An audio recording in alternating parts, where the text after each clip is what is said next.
সালে এখানে একটা ফ্যাক্টরি স্থাপন করেন এই জায়গায়, এবং এই ফ্যাক্টরিটা শুধু ফ্যাক্টরি না, ওই লোকালিটিটাই ওনারা এখানে ডেভেলপ করেন। একটা মসজিদ করেন, মাদ্রাসা করেন, এতিমখানা করেন, রাস্তাঘাট করেন, করে একটা ফ্যাক্টরি করেন। এখন এখানে ৩,০০০ লোকের কর্মসংস্থান ওনারা তৈরি করেন। তৈরি করার পরে হঠাৎ করে ২০২১ সালে একজন এসে দাবি করেন যে এই জায়গাটার মালিক ওনার চাচা, এবং চাচার একমাত্র বৈধ ওয়ারিশ উনি। বলে ২০২১ সালে উনি এসিল্যান্ডে একটা মামলা করেন, এবং এসিল্যান্ড রায় দিয়ে দেয় যে এই জায়গার মালিক গভর্নমেন্ট ফ্যাশন না, এই জায়গার মালিক তোফাজ্জল হোসেন ওনার নামে একজন ব্যক্তি।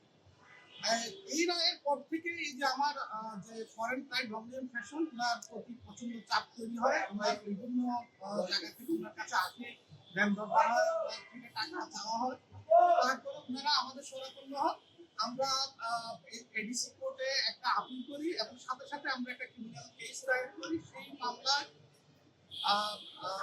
মানপুরা থানা বিস্তারিত তদন্ত করে, এবং যেই মৃত্যু সনদের উপর ভিত্তি করে উনি মালিকানা দাবি করেছেন তোফাজ্জল হোসেন মুরাদ, সেটা সঠিকতা যাচাই করে দেখা যায় যে ওই মৃত্যু সনদটি জাল, সম্পূর্ণ জাল, জালিয়াতের মাধ্যমে তৈরি করা একটা মৃত্যু সনদের মাধ্যমে উনি মালিকানা দাবি করে এই চাইনিজ কোম্পানির কাছে উনি কোটি কোটি টাকা দাবি করে।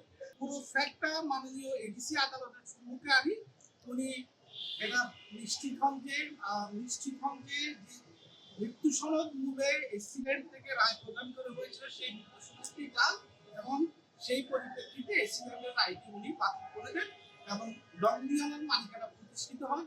এবং এই চাইনিজ যে কোম্পানি যারা এখানে ইনভেস্টমেন্ট করে এখানে কর্মসংস্থান তৈরি করে আমাদের জন্য বৈদেশিক মুদ্রা আহরণ করতেছেন, ওনারা যেন সঠিকভাবে ব্যবসা করতে পারেন, এবং এটা নিশ্চিত করার জন্য মাননীয় আদালত আজকে রায় দিল। আমাদের যে ফরেন যে ইনভেস্টর যারা এখানে মালিকানা জমি ক্রয় করে এখানে ব্যবসা করেন, ওনাদের যেন সঠিক আইনি প্রোটেকশন পান, আইনি সুরক্ষা যেন নিশ্চিত করা হয়, সেই ব্যাপারে সবাইকে সচেতন।